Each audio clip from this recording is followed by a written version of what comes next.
Beautiful. Hello, lovers of the world. This is Cinta speaking. I love The Land is Inhospitable and So Are We, so much so that I eventually ended up putting it in my favorite albums of 2023. I've been marinating on this album for a few months now, and I thought that it was time to give a more dedicated video on my thoughts and feelings about the album. This is less of a review and more like my attempt at an analysis of the album. At the end of the day, I just really love Mitski, and this is a love letter to her work. The Land is Inhospitable and So Are We focuses on existential crisis, both on the macro and micro scale, as we grapple with the fact that both we and the land can't seem to live with ourselves. When they first released the title of the album, it was clear to me that this was a nod to the impending doom that we face at the hands of climate change. We have made ourselves as inhospitable for us and others as we have made the land inhospitable for us and others. Therefore, it makes sense that we see a lot of references to this in the lyrics. The land as a concept is big and vast. In contrast, we, as human beings, are small and insignificant in comparison. Trivial almost, but just like the individual snowflake or a tiny bug, we too can become immense. Mitski plays with these extremes throughout the album, most clearly in the way that she organizes Bug Like an Angel to start at the album, followed closely by Buffalo Replaced, not only because of the size of the animals talked about in the song, but the musicality of the songs also reflect the animals. Bug Like an Angel is minimal. It features the quiet lament of Mitski that is broken only by the church choir that repeats certain words and sentences, which is likely a nod to the angel part of the title. This is probably a reach, but it kind of reminded me of the prayers that we have to say at church, where the priest says the first part of the prayer and the rest of the congregation repeats it back to him. Directly after this song is Buffalo Replaced. The musicality of Buffalo Replaced also reflects the size of its titular animal. It mimics these heavy footsteps that make you feel like the ground is shaking and you feel the weight of these dead animals at every impact. The song also sounds like a slow and steady dirge, which is a song that accompanies a wake as we march towards the grave of whoever it is that died. Buffalo are these big, impressive animals that used to roam the North American plains, and the Native Americans relied on them for food and clothing. Then, European colonists began hunting buffalo exclusively because the Native Americans relied on them and would suffer at the lack of resources. The European colonists did this deliberately to starve as many Native Americans as possible, but they also did it so that the land that these buffalo used to inhabit and roam became easier to conquer and develop. Buffalo have come to symbolize not just the devastating impact that human beings can have on the environment, but specifically the white supremacist and genocidal ideology that often motivates it. The first verse of Buffalo Replaced also features references to insects. Mitski is sucking up the bright moon like a mosquito, someone is burning a bonfire like fireflies, and alongside them is a freight train that howls and stampedes like the ghosts of buffalo. I interpret this in two ways. First, that human beings are as insignificant as insects. Second, just like how the freight train has replaced buffalo, so have human beings replaced the insects. Bugs and buffalo are gone. We have killed them, and only we remain. Mitski ruminates on our guilt and loneliness in songs like When Memories Snow and The Frost. Snow and snow blizzards are used as a metaphor in both songs as she elaborates on the story of climate change as a manifestation of our guilt. It's hard for me to parse out what When Memories Snow mean. To me, I interpret it as Mitski thinking of these memories as an inconvenience to her, in the same way that snow on your driveway is an inconvenience you have to deal with before you can go about your daily routine. So I wonder whether this idea of remembering is kind of a chore that she has to do every day. On the other hand, it's a lot easier for me to understand what The Frost means. To me, it's the second scariest song on the album.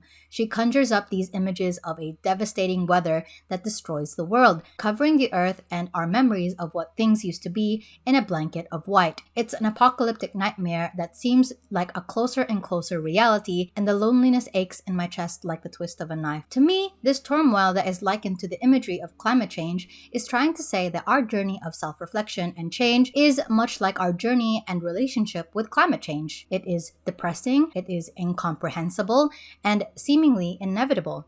It will harm us and will continue to harm us if we do nothing about it. Because at the end of the day, it is all self-inflicted. We have made ourselves as inhospitable for us and others as we have made the land inhospitable for us and others. Earlier, I said that The Frost is the second scariest song in the album for me. What's the scariest song in the album for me? The Deal, of course. The deal in the song is different to the deals that we find in folklore or in other stories about deals with the devil where you sell your soul in exchange for something in return. Those are typically cautionary tales against greed, but this deal is different because the deal she makes is with herself, bargaining with her soul as if she and the soul are two completely different entities, and she bargains with that soul to leave her body because she can't bear to live with the weight of it. So her soul does leave the body, and it is a bird. You're a cage without me. Mitski is just a cage that trapped that soul from being free.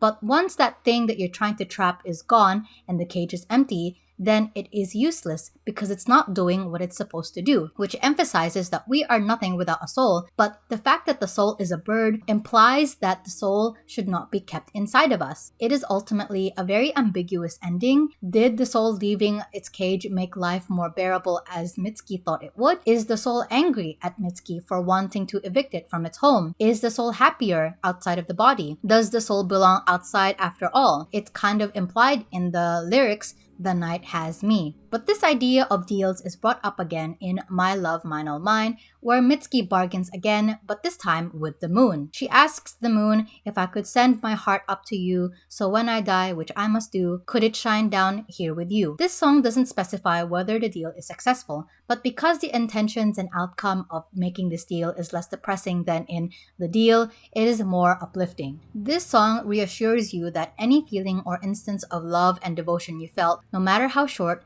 for anything and everything around you, is worth feeling and is never a waste even if it doesn't feel like it at the moment. Those feelings are real, authentic, and any instance of vulnerability deserves to be felt. I love how the lyrics feel like a mantra or an affirmation that you repeat to yourself to remind you of that fact. I am announcing, declaring to the world in defiance that this is how I care for people, despite how futile it seems. This metaphor for love as celestial bodies that we can admire from afar is continued in the song Star.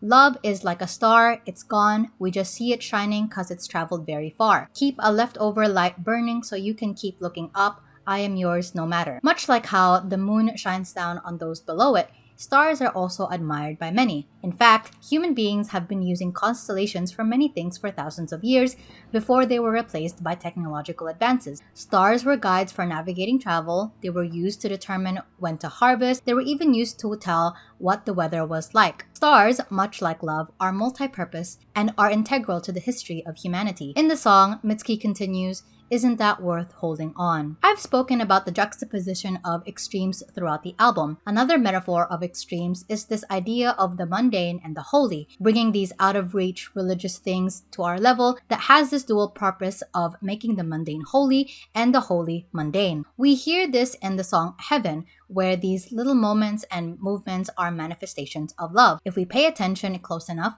anything and everything can be a pathway to heaven. I love singing this song in particular. The way she crafts the love in these lyrics is so hypnotic and spellbinding that when you give shape to these words, all of the love pours out of you so effervescently. We also find reversals of the mundane and the holy in the lyrics of Bug Like an Angel, where the bug is stuck to the bottom of her glass with its wings flayed out like an angel. I feel like one can see this in two ways.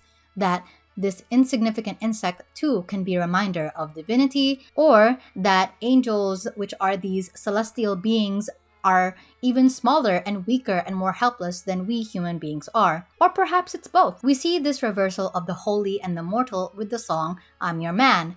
Mitski sings, "You're an angel, I'm a dog," or "You're a dog and I'm your man. You believe me like a god, I destroy you like I am." Further down the song, she sings, "You believe me like a god, I betray you like a man." I think this back and forth, switching up is very interesting. Like she can't make up her mind what she is or who this other person is to them in this relationship. Or perhaps Mitski is both at the same time, occupying different roles in this relationship simultaneously. But to me, this song is the peak of Mitski's guilt, the point where her regrets crescendo and crashes down on her finally. This is the saddest song of the album by far, which is why it's so interesting that it's followed up by I Love Me After You, and that the album ends with that song, because I Love Me After You feels like she's picking herself up and parading around like she's won. What did she win? We're not entirely sure. The lyrics are supposed to be triumphant, but instead it feels sinister. She's brazen enough to be naked with the curtains open without feeling any shame. Calling herself king of all the land feels arrogant, and the way that she says, "The streets are mine, the night is mine, all my own now," make her sound more like a conqueror than anything else. The instrumentation also reminds me of Buffalo Replaced, so it's hard to shake off the implications of that. My interpretation is that I'm Your Man is actually about her guilt at destroying the land and betraying its trust, while I Love Me After You is about her relishing and enjoying the spoils of the land's destruction. This fulfills the destiny prophesied by the album's title. In the process of making the land inhospitable, we have made ourselves inhospitable for others and ourselves. The land is inhospitable, and so are we. But of course, that's just my interpretation of the lyrics. As you can tell, I took a really strong climate change focused approach in analyzing the lyrics, but everybody else will receive and think of the album in their own specific ways. There's billions of ways of interpreting and thinking about the album, and there is definitely stuff that I've probably missed or didn't really understand. That's the beauty of music and the beauty of Mitski's talent and genius. Regardless, I hope you guys enjoyed the video. If you did, please hit the like button. I'd love to hear your thoughts on the album in the comment section as well. Comment down what your favorite song is, or maybe your least favorite song. If I had to pick, it would be When Memories Snow, as in that's the song I probably don't revisit as often as I do with the other tracks, but I'd love to hear what you guys think. And if you want to see more of my work, you're welcome to subscribe. All my social media links are down in the description, alongside my Patreon and Ko-fi pages if you want to support my work. Otherwise, I can't wait to share my love with you next time. I'll see you soon!